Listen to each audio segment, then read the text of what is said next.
So, a good day sa inyo mga partners. So, isang mapagpalang taon, no? So, batiin ko lamang po kayo ng Merry Christmas and Happy New Year. Okay. So, in this video, first video of the year tayo mga partners. Okay? So, ngayong araw ay mag-update lamang po ako. At syempre, simulan natin yung ating bagong taon, no? Taon ng year 2025 na meron tayong motivation, no? Lalong-lalo doon sa ating mga aspirant applicant na nangangarap na makapasok sa uniform service. Okay? So, nandito muli tayo, no, upang makapagbigay ng motivation, tips at gabay, upang kahit papano ay makatulong tayo sa ating mga aspirant applicant o mga partners natin dyan na makapasok at tuparin, no, ang kanilang mga pangarap. No? Okay? So, ngayong araw, ulitin ko ulit ay mag-update lamang po tayo. Okay? So, syempre, bago na naman po mapasarap yung ating kwentuhan ay papasok ko muna yung ating intro. Let's go!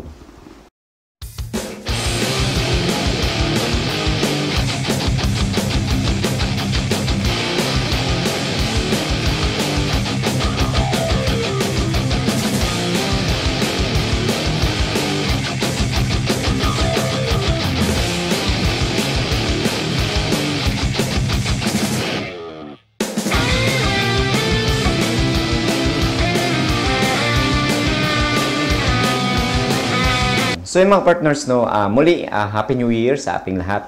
Lalong na doon sa ating mga aspirant applicant, sa ating mga ka-partners, sa ating mga subscriber, at syempre yung mga aspirant applicant natin na sumusubaybay sa ating mga updates regarding sa pag-apply, okay, sa iba't ibang bureaus. Lalong na dito sa BGMP. Okay.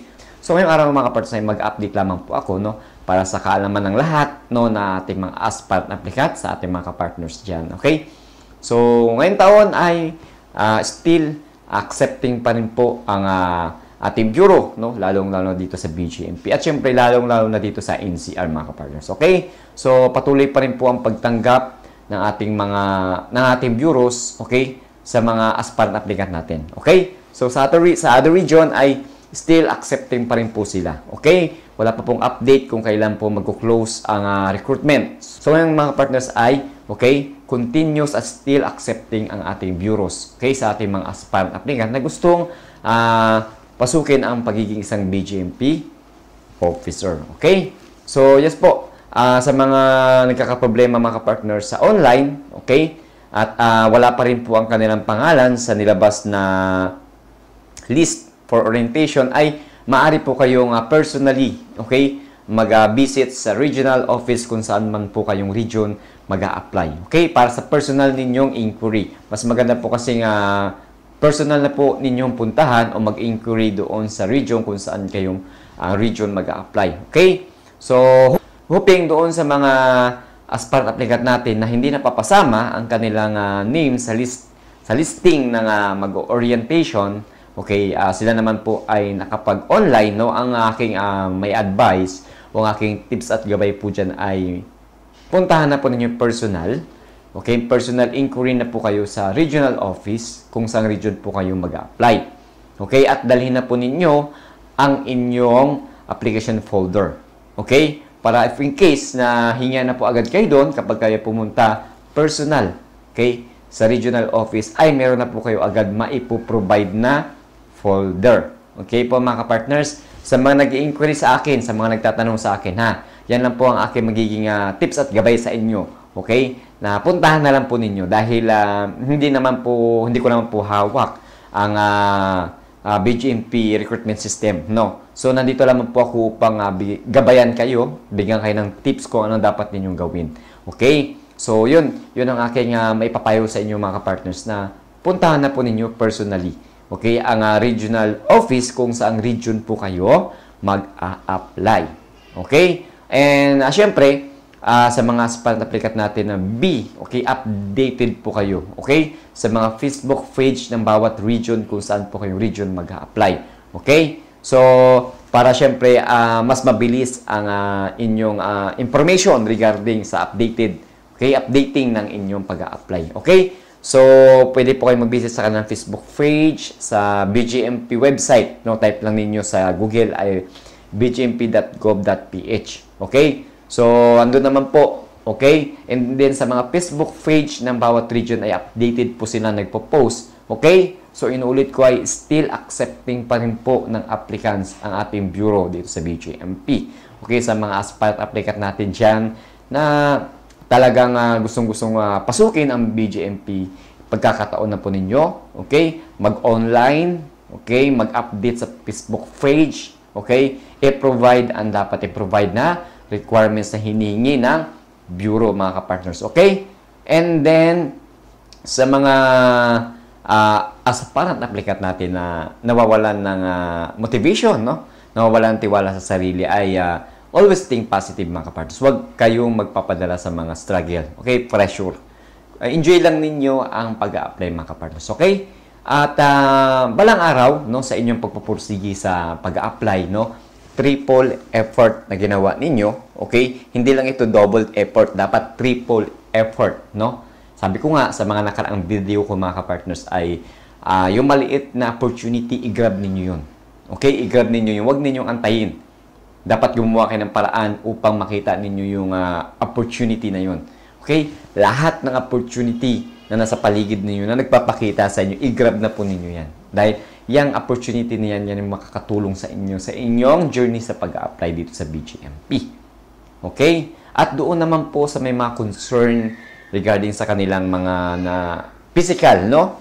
Physical, medical status. Okay, mga partners. Kung kayo po nasa sarili ninyo ay alam na ninyo o may idea na kayo na meron kayong nararamdaman, please, unahan na ninyo, magpa-check up na kayo para syempre, ang makakasagot lang po dyan sa inyong mga nararamdaman, sa inyong physical na pangangatawan, no?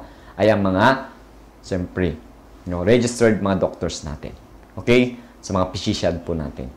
Okay? Sa kanila po kayo manghingi ng advice kung kaya ba ito pagalingin, ganyan ganon. No po? So, pasensya na po doon sa mga nagtatanong regarding sa kanilang mga medical status.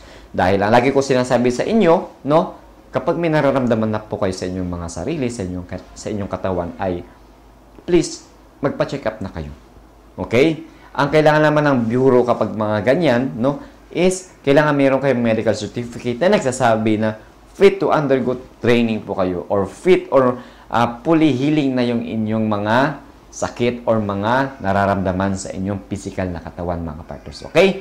So, syempre, sa mga nagtatanong, malaking factor din yun, no? Isa sa mga ground na pwede ninyong magiging ground ng disqualification, yung inyong nararamdaman sa inyong physical na pangangatawan.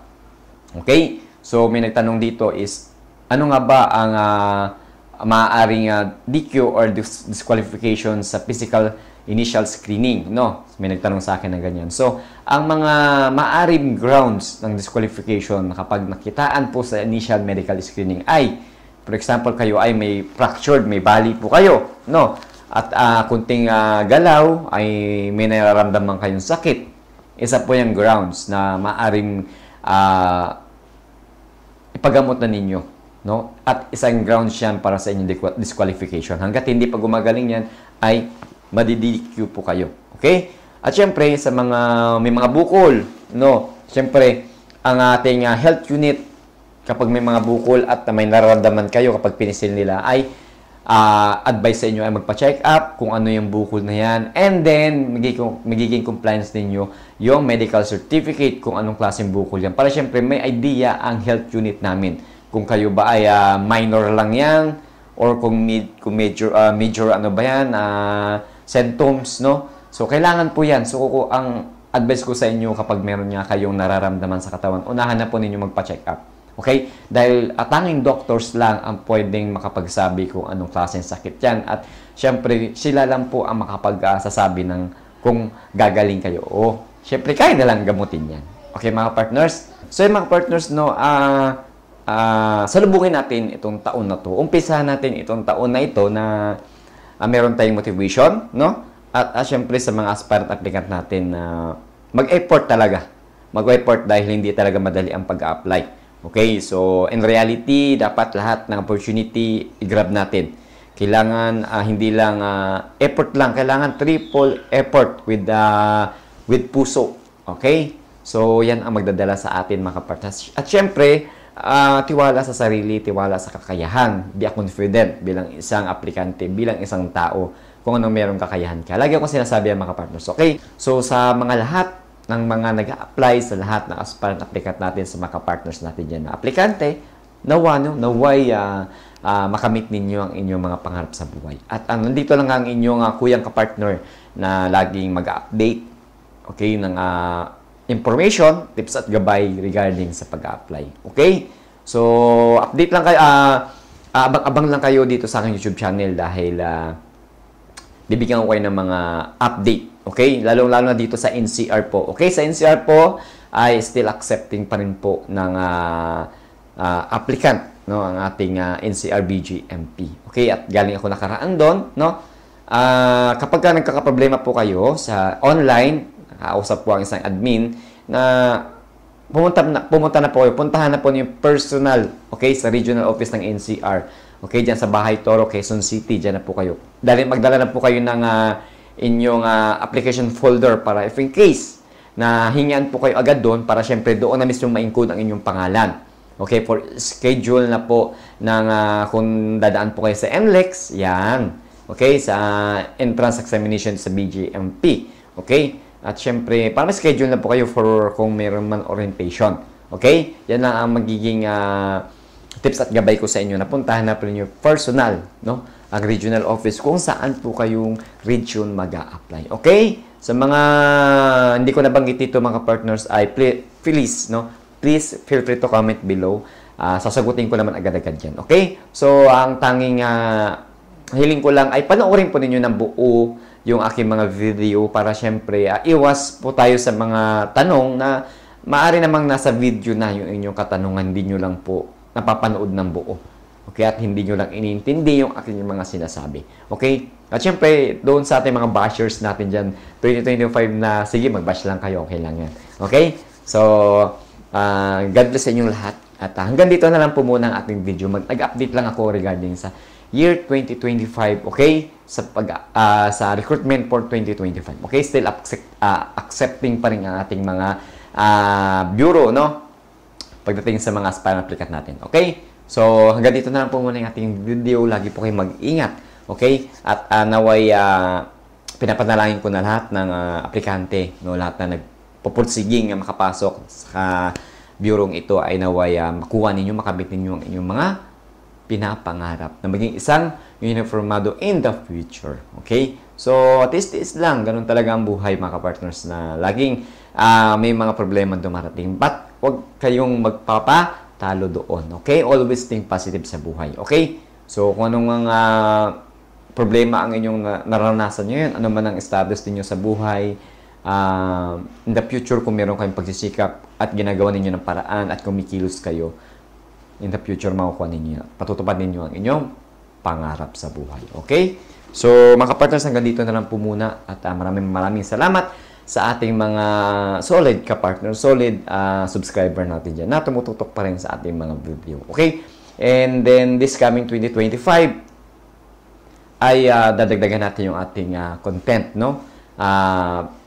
Basta soon. At magiging open yung ating YouTube channel, no? So, magbibigay pa rin tayo ng motivation video sa inyong lahat. Okay? So, hanggang dito na lang po at maraming salamat. God bless sa lahat ng tropa natin, no? Nakagaling na sa red alert, no? Naiahon natin yung red alert. Okay? So, saludo sa ating mga tropa dyan, no, na BGMP, na kahit walang break ay tuloy pa rin, no? Nakangiti pa rin, no? At syempre, tapos na ang red alert, back to normal tayo mga sir, ma'am, no? At naway salubugin natin, no, ang umpisa natin itong taon na ito na ang punong-puno ng motivation sa pagtatrabaho sa duty. Okay? At hanggang dito na lang po, lagi kong sinasabi, saludo.